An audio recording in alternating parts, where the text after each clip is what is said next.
Ashley Brogan was supposed to testify against her boyfriend in 3 days. Despite his previous abuse, she thought they were in a better place. But when the arguing just wouldn't stop on August 29th of 2015, Ashley decided she'd had enough. But Willie Hale wasn't going to just let her go without knowing what she planned to say in court.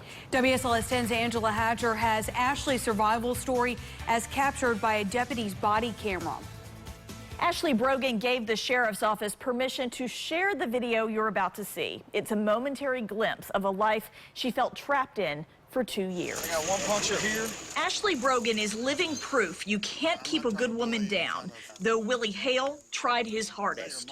He was sitting at me with the knife, and so I couldn't move, I couldn't say anything. So, yeah, it was pretty scary.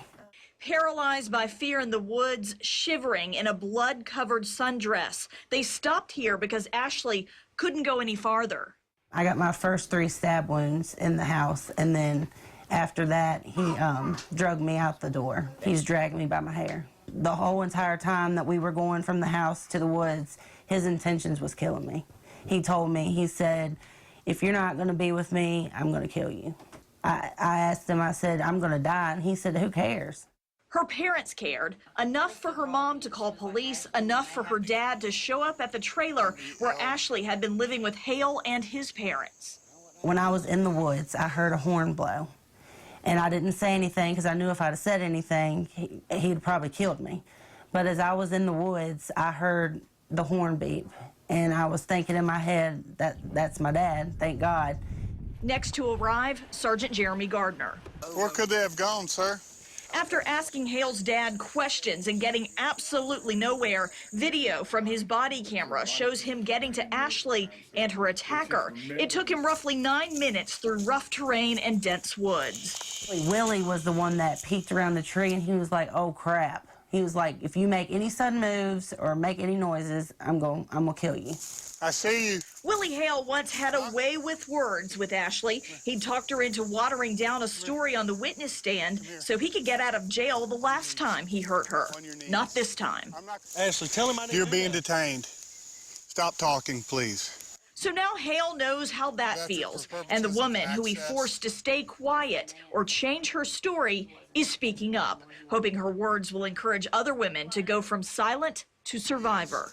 As soon as I started seeing the signs, I wish I'd have got away a lot faster than I did. That was my mess up, but, you live and learn, and I've definitely learned a lot from this whole situation. Get to know whoever you're with a lot better than I did, because the whole entire 2 years that I was with him, I was a punching bag. This wasn't the only incident. He busted my lip before, and I had to get 7 stitches. People like Willie, they don't deserve to ever be on the streets again, because there is going to be another victim, and it may not be as good of an outcome as I got. She credits that outcome to another man. Jeremy Gardner saved my life. The video from the sergeant's body camera is so damning, Hale pleaded guilty. It was never played in court. Sergeant Gardner did not even have to testify. This is the first time Ashley's seen him since that day back in August 2015. Can I get a hug? Oh, yes. It's good seeing you. Thank you so much. You're so very welcome.